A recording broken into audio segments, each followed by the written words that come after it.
Menurut laporan dari Kementerian Kesehatan Brazil, sejak 2012 sampai 2022 itu tercatat setidaknya ada 21.000 kasus kanker penis dengan angka kematian mencapai 4.000 kasus.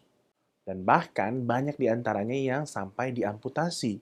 Nah, meski sampai waktu video ini dibuat belum terdeteksi peningkatan kasus kanker penis di Indonesia, tetapi ini tetap bisa menjadi teguran buat kita ya, terutama bagi para pria untuk mewaspadai kanker penis, yaitu dengan mengetahui apa aja sebenarnya faktor resiko, penyebab, serta gejalanya. Nah, untuk tahu lebih lengkapnya, langsung aja kita bahas di video ini.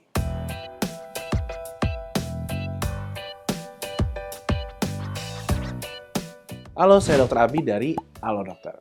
Buat para laki-laki, pernah nggak kamu menemukan ada sesuatu yang nggak beres di area penis? Kayak misalkan teraba benjolan, atau kelihatannya ada pembengkakan, ada ruang berkerak, terus warna permukaan kulitnya agak berubah, atau tiba-tiba keluar cairan berbau nggak sedap dari lubang kencing misalnya?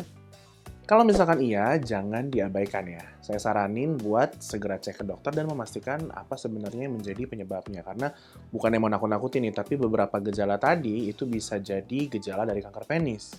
Nah, sel-sel kanker penis itu bisa berasal dari kulit, bisa dari lapisan lemak, bisa dari otot, kelenjar keringat, ataupun dari pembuluh darah penis itu sendiri. Meskipun sebenarnya tergolong jenis kanker yang cukup langka, tetapi tidak mengubah fakta bahwa penyakit ini berbahaya dan punya faktor resiko yang sering juga disepelekan oleh banyak orang. Yaitu yang pertama, ini kayaknya udah sering banget kita omongin ya, yaitu adalah sering merokok dan mengonsumsi minuman beralkohol. Kemudian yang kedua, nggak berhasil menjaga kebersihan penis dengan baik, terutama di area kulup yang jarang tergapai. Lalu, ketiga, melakukan aktivitas seksual yang beresiko seperti berganti pasangan seksual, terlebih kalau tanpa pengaman atau kondom ya. Kemudian bisa juga karena ada luka terbuka di kulit penis yang tidak diobati dengan baik. Selain itu, laki-laki dengan kondisi medis tertentu seperti phimosis atau kondisi ketika kulup itu menempel terlalu erat dengan kepala penis, kemudian juga punya riwayat penyakit menular seksual, misalkan HIV dan HPV, itu juga diketahui lebih beresiko menderita kanker penis ini. So, kalau kamu merasa memiliki faktor-faktor resiko tadi, terlebih udah muncul juga tuh gejala-gejalanya, atau ya pokoknya ngerasa kayak ada yang nggak beres deh di area penis, saya tekankan sekali lagi, ada baiknya untuk segera cek ke dokter. Apalagi kalau misalkan gejalanya itu sering berulang, atau mungkin menetap lebih dari 4 minggu. Nanti biasanya dokter itu pertama-tama bakalan melakukan wawancara dulu nih, untuk mengetahui bagaimana sebenarnya kronologis munculnya keluhan secara menyeluruh. Baru setelah itu dilanjutkan dengan pemeriksaan fisik. Misalnya untuk melakukan perabaan untuk melihat apakah ada benjolan di area penis termasuk di testis dan selangkangan. Kemudian apakah ada ruam maupun cairan abnormal yang keluar dari lubang kencing. Setelah itu, untuk menunjang dokter dalam menegakkan diagnosis, bisa juga dilakukan pemeriksaan penunjang lainnya seperti biopsi, kemudian USG testis, CT scan, atau MRI. Nanti itu dilakukan sesuai dengan kebutuhan atau kondisi kamu sendiri. Nah, kalau misalkan bener nih ketahuan ternyata ada sel kanker yang tumbuh di penis, terus apa langkah selanjutnya? Ya mungkin akan direncanakan pengobatan.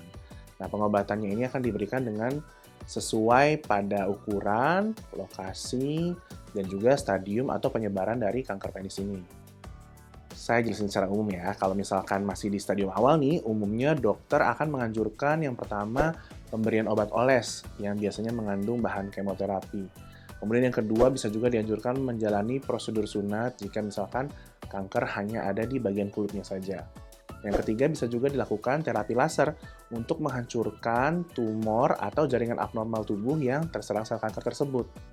Opsi berikutnya adalah tindakan krioterapi, yaitu dilakukan untuk membekukan dan membunuh sel kanker dengan menggunakan suhu dingin.